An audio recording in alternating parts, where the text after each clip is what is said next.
Hello everyone, my name is Lowko and welcome to another professional match of StarCraft 2. Now what I got for you today is a high-level match of Zerg versus Protoss. Spawning here in the top left-hand corner of Dreamcatcher LE and playing with the red Protoss probes. He's from the Netherlands, easily one of the greatest Protoss players in Europe, and he goes by the nickname of Harstem. Now here's the thing. Harstem is the one who sent me this replay. A couple of days ago, I tweeted that I kind of ran out of replays. Again, this is one of the things that keeps occurring. And I asked if any pro gamers follow me, if you have a sick game that you maybe played on the ladder recently, or if you have an awesome match that you think is worth sharing online, feel free to send it to me directly. So Harstem sent me this replay a couple of days ago, and he's like, Lowko, this game is great, you should go ahead and cast it. However, he's not entirely sure who his opponent was. He thinks that it might be Nemshar? But other than that, it's hard to say. And obviously, this is going to be a match played on the European ladder. And that does mean that both of these players are going to be at the top of the line of the European ladder. But whoever this mystery Zerg is, he's spawning here in the bottom right-hand corner of Dreamcatcher with the blue Zerg drones. And he goes by the name of, well, I guess Mr. Barcode. I guess that's the best next name, but it's likely going to be Nemshar. The thing is, obviously, even if you do play against a Barcode, there are still several ways. A Barcode, by the way, is just a bunch of these lines. I mentioned this several times in past videos before, but basically it's a... It's one of those things that a lot of pro gamers do, and you may have noticed that Harstem has done the same thing here. It's one of those things that a lot of pro gamers do to make it hard to know who you're going up against. Now, by comparing replays and hotkey layouts and whatnot, usually it's still doable to figure out who it is you're going up against, because, you know, players have these really specific tendencies as far as, like, spamming in the early game goes, or as far as, like, their hotkey setup and their unit movement and their unit positioning and whatnot goes. And usually, if you cross-reference thousands of replays, you will be able to figure out, you know, which of the players is who and, you know, who is playing what race and what account and whatnot. But oftentimes it is a little bit tricky to actually figure out who it is you're actually going up against. So basically, the player right here in blue could be any of the top level Zerg players in Europe. And, well, that basically means like half of the European pros. There's a lot of Zerg players in Europe that play professionally. Anyways, it looks like Harstem is opening up right now with that Stargate in the main base. There's, of course, that Nexus on the low ground that he went for rather early. This will be scouted right here by our Zerg player as well, who will also figure out in just a little bit that it is going to be that really quick Stargate here from the Dutch Protoss. A couple of Zerglings already moving on the right-hand side of the map. They're going to try and make their way across, trying to actually sort of outsmart this Adept that's already moving across. I actually quite like this. So these Zerglings are going to be able to get here without really any kind of resistance whatsoever. The one Adept that is out on the other side of the map will not be able to scout them. That does mean that that second Adept will be forced here, but sadly here for our Zerg player, it is just barely going to be able to hold that wall without going down just yet. Full wall will be completed right now by Harstem as well. That does mean that these Zerglings are going to be able to go to town for just a little while longer. In the meantime, on the other side of the map, it does look like that Adept was warded away as well. And all of a sudden, right, you're in a bit of an awkward position. Considering Harstem here went for that Phoenix first and not the Oracle, he's going to be able to start hunting Overlords, but he's going to have a really hard time when it comes to dealing with these Zerglings. Hyper-aggressive opening here by the Zerg. I really like this. Smart move. And if you go for the Phoenix first, obviously this kind of opener is going to be absolutely phenomenal. Now, for now, the Zerglings were deflected out of that main base. The thing is, of course, that we haven't really seen an upgrade here. Cybernetic core just being retaken, but there's no warp gates or whatever going up for our Protoss player just yet. Does need to be careful, though. Once again, trying to bait those Zerglings into that main mineral line, but Zerg is already following it up with a lot of workers here on the other side of the map. Oracle will be coming out shortly. That one will be able to harass on the other side as well, but also, of course, defend the natural location. And before the Cybercore fell, apparently Harstem decided to go for the robotics facility here too. It can actually become rather tricky if you are a Protoss and you forget putting down your tech structures and your Cybercore goes down. If you're sort of stuck on just one Stargate, life becomes a little bit more tricky. Zerglings still trying to be a nuisance, but really, what Mr. Barcode here is doing is just trying to drone up. This is one of the key characteristics of the Zerg versus Protoss matchup. Basically, Zerg players try to get a ton of workers in the early game, And then once they are satisfied at like 60 plus workers, they're gonna start putting a massive amount of units out on the battlefield as well. But ideally, early game, you get away with non-stop workers, and that's kind of what you're looking for. At this point, it is very difficult for the Protoss player to harass. But now, with this warp prism, well, I mean, there's a warp prism, right? But there's no warp gates yet. So, I mean, this is gonna be annoying, but you can't really warp in a whole lot of units very easily, right? It's a bit of an awkward position to be in. Templar Archives is coming up. So it does look like we will be seeing that Archon drop shenanigans here in just a little bit from Harstem, but he does need to finish up the warp gate research first. Now that's a lot of gateways though. That's 1, 2, 3, 4, 5, 6. Is that 7? No, actually, that's 6 gateways here in total. So it is going to be a rather aggressive push here from our Protoss, but it's not quite going to be an all-in. In the meantime, though, one of the Adepts apparently, or rather one of the Oracles made its way across the map. That's 3 drones there that ended up going down. Oh, there we go. Queen just barely manages to get the final spine in as well. And while the Adept, or rather the Oracle manages to escape, the Phoenix will not be so lucky. Charge is now also coming up, so there's definitely potential here to go for a big aggressive push, but I do think that Harstem is going to follow this up with a 3rd base in just a bit. The thing is, if you're sitting on 6 gateways, you can pressure your opponent, but you're not quite really going to be able to go for like that 2 base all-in. Nice snipe there actually by the Zerg. We'll be able to grab that 1 Nexus building probe, just barely in the nick of time. But in the meantime, on the other side of the map, we see the warping right here of 1 Zealot, as well as 4 of those High Templar, who are likely going to morph together into an Archon here, and they're going to be able to harass with that Warp Prism for a little while longer. This is a great little push by Protoss. I actually am a big fan of these kind of moves. The thing is, if you got the Warp Prism out on the map, you're always going to be, you know, threatening the Zerg here to go for continued harass. But the thing is, Zerg has got a really hard time moving across the map as soon as those Archons manage to make their way into the mineral line. Right? Because, you know, as soon as you move out with the big chunk of your force, you know that Protoss is once again going to be inside of your main base.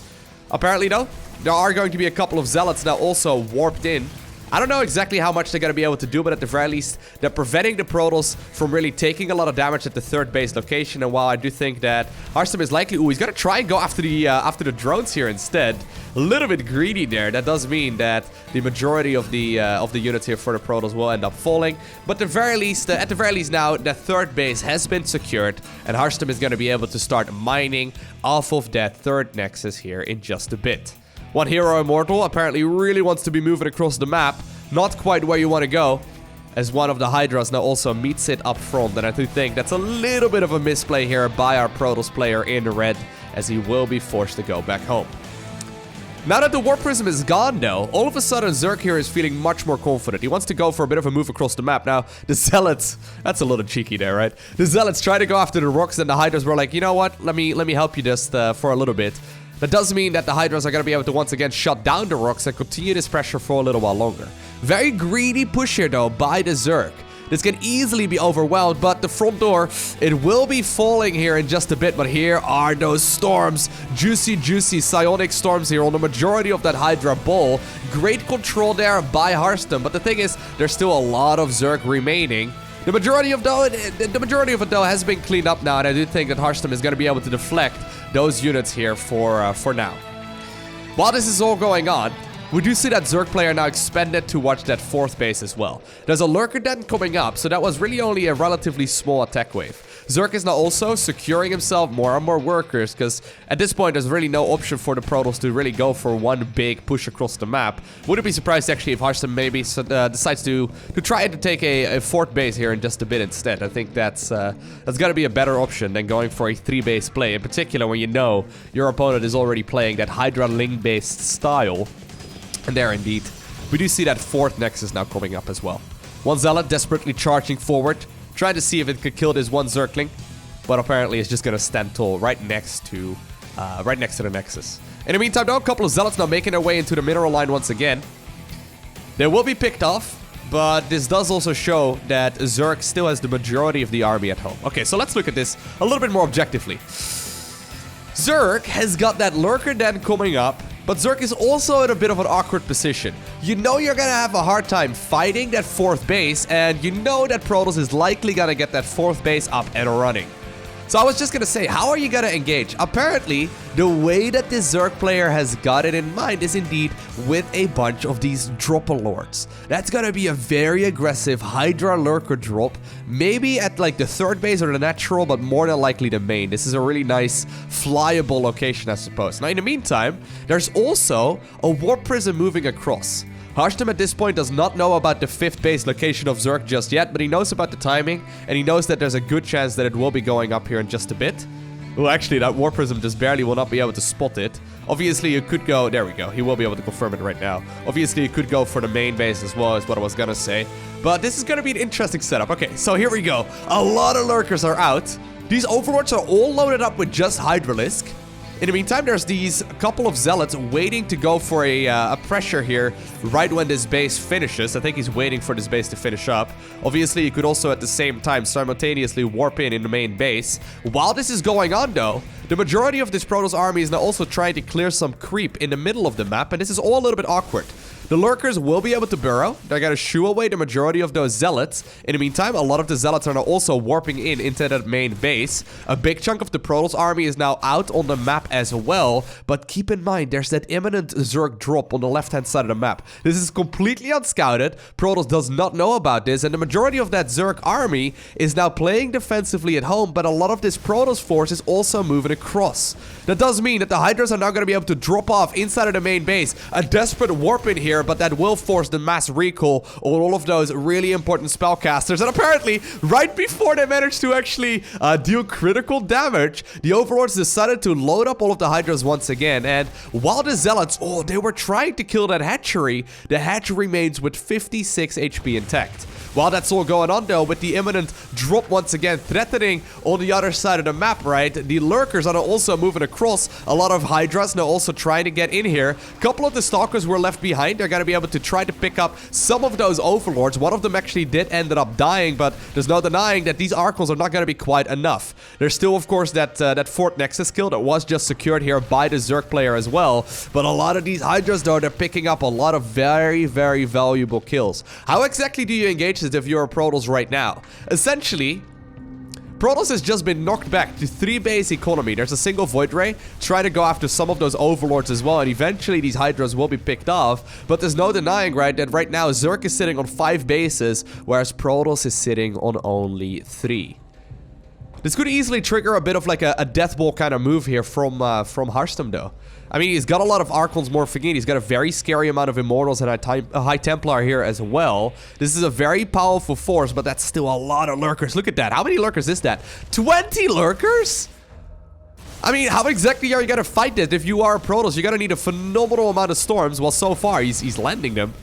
He's really softening up those units for a little while already, but the thing is, of course, these units will be able to, you know, spine through that low ground or through those rocks with ease. High Templar, though, is still softening up that army, right? That's a big deal. A couple of the High Templar ended up dying here as well, but at some point, the thing is, Harstem is going to have to go for it. Zerg is just happily mining off of 5 bases right now, going for a heavy amount of gas. I guess that means more Lurkers? At some point, he's going to have to go for it. Now, a couple of Lurkers splitting themselves off from the rest. I like this. If you can burrow them in a location where this Photon Cannon cannot spot, like maybe right over here or something, right? Yeah, that's a good spot. If he manages to do so, well, there's an Observer nearby. Never mind. But if he would have been able to, you know, get them in position, a lot of those probes would have been in trouble. How exactly are you engaged in this, though, if you're the Zerg player? He doesn't have that burrow speed upgrade yet. While this is going on, by the way, we do see the Hive transition as well as the Spire, so Great Aspire will be coming up. One massive storm, once again, was landed there by our Protoss player in red. Still, though, a lot of that Protoss army is now being choked off, but I gotta say, Harstem is dealing with this army very, very methodically. Not overextending, not trying to play too greedy. I always feel like we should have seen an Overseer, maybe, at this point, right? If there was an Overseer at this point, Zerg would be able to pick up these observers, and obviously, as soon as the Oracle Revelation runs out, he can deal a huge amount of damage. A couple of Zealots trying to make their way across, but they are not going to be they are not really going to be able to achieve a whole lot.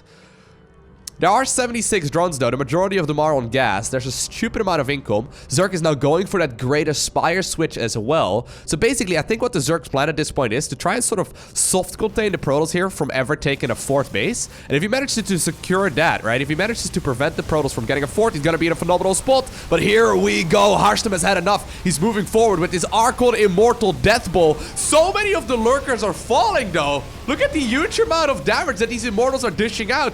Technically speaking, the Hydras and the Lurkers are the counter to this composition, but so is the Archon Immortal Ball. They counter each other. That was a really good engagement. Zerg just simply overstaying their welcome for just a little while longer, but still, the main and the natural are definitely running low, right? There's not a whole lot of economy here for Protoss anymore. Third is also going to be running low on resources in just a bit, and this is now essentially an all-in from our Protoss player in red. There's a lot of these spine crawlers. They're going to be very, very helpful as well. I think the Zerg is waiting right now to try and get the Great Aspire units out. I don't really see exactly how Harstem could wiggle his way out of this, though, because these Hydras and these Zerglings, they're taking a lot of damage. A bit of like a semi-force field there by those Changelings. How does it feel now, right?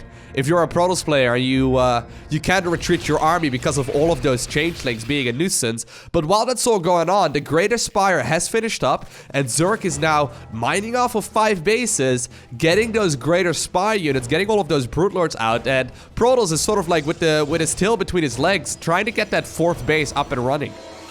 A lot of the probes are already moving over towards that newly acquired base, doing a little bit of long distance mining. The oracles from earlier in the game, they're still alive. They're still kicking. Or actually, no, I think these are new ones. I think they must have been built right after the lurkers were spotted, because we did see 5 kills, I believe, in one of those oracles that were out earlier. Still, this is a big chunk of Zerg. There's also the fleet beacon coming up, so apparently Harstem feels confident playing this more laid-back style, but there's no denying right now, right, that Zerg has got a phenomenal army. Couple of the oracles, though, now made their way over here. They're actually going to try and target fire down the Nexus. Yeah, do it! Just kill the Nexus! Oh my god, that's 20 HP. Are you kidding me? He could have definitely had the Nexus if he did... Or not that. Did I say Nexus like 4 times? He could have definitely had the hatchery there if he would have targeted down rather than the drones. I do think in this scenario, it's actually better to go for the base there instead. Another Nexus is now trying to get taken here as well, but I don't really see a world in which that's gonna happen. Apparently, though, eventually there, the Oracle did make its way back. It will be able to pick off that base. The Brutes have now arrived. Let's look at this base as well. So there's a couple of Tempests now on that production tab that's gonna be able to deal a lot of damage. Protoss does still have a menacing force, and we know how good Celtic Storm can be. But once again, right, the bases are running low. There's 43 workers right now on 4 mineral patches, or well, I guess, yeah, that's 4 mineral patches there. That's not a whole lot whatsoever. Tempests are gonna be able to deal with those Brute Lords slowly but surely, but that is an awful lot of Zerg. That's a massive force. One High Templar Storm, though, dealing a lot of damage already. The Nexus in the bottom left-hand corner does get spotted as well. These Storms, though, are doing a lot of damage. Zerg is taking a phenomenal amount of damage, and actually, dude, all of these Brute Lords are falling right now. Oh, dude, no way! Oh my god, somehow, some way, Harstem just managed to, with a phenomenal group of Storms, he just managed to clean up that army. Oh my god, I didn't think he was gonna be able to do that. That's insane. I was already thinking that, you know, in these kind of scenarios, right, it is very likely that a pro gamer would submit a game where they win, right? I guess that's just sort of the nature of the beast. But it really didn't look like, oh my god, dude. It really did not look like a game where Protoss was going to be in a good spot. Now, I mean, that was a death push from Zerg. That was definitely meant to secure the victory right here, right now. The thing is, there's still, of course, you know, a lot of economy here for Zerg. He's still sitting at 78 drones. That's a solid amount. There's still Lurkers and Hydras coming up, and the army supply is still pretty much dead even. But this is an army supply, though, that I favor here for Protoss. I mean, look at these units, right? That's Archon Immortals, a bunch of Tempests as well to just simply deal some damage from a distance. Is that Oracle still alive? No, it's not. If you could use Revelation on this army, it could be in a really good spot. Still, these Tempests are going to be able to deal a lot of damage from a distance. They're one of those very underutilized units, but they can be very good if you get enough of them. If you can one-shot a lot of this army, it can do a phenomenal amount of damage. Now, here we go. Digging Claws is done. That means that all of these Lurkers are going to be able to burrow in just a couple of seconds. Once again, phenomenal High Templar Storms there, really dealing a lot of damage to that Zerg army. There's still a couple of lurkers remaining, but now with the observer up above, right? I think that the majority of those units will be able to... Yeah, look at this. Oh my god, the Immortals are going to town right here on the hatchery. I do think that this hatch eventually will end up dying. There we go. The Immortals turn back around after they realized they just barely did not quite clean up the hatch. And somehow, some way, it looks like Harstem may very well be able to push his way back into the game. Queen's now desperately transfusing those lurkers as well. Once again, it's really the High Templar though that have picked up so many kills. I mean, a lot of the High Templar died as well, obviously, in the process. But there's a couple of hero High Templars, right? They're together with Tessadar now. They have done a phenomenal amount of damage, landing those storms absolutely perfectly. And there we go, a bit of a... I think this is a last-ditch effort, right? Look at that. The Queens are pulled off the line. The Immortals are still leading damage. Well, that's a lot of Zerg still, but I think there's too much Protoss. I think there's just too much. Oh, dude, no way. That was a really, really clean game so far by our Zerg player, but he overextended for just a bit, and it looks like Harstem just simply claimed a lot of those units, and he managed to claw his way back into the match. I mean, a lot of the drones are now long distance mining towards the golden mineral patches in the top right hand corner. Protoss hasn't won this game yet though, right?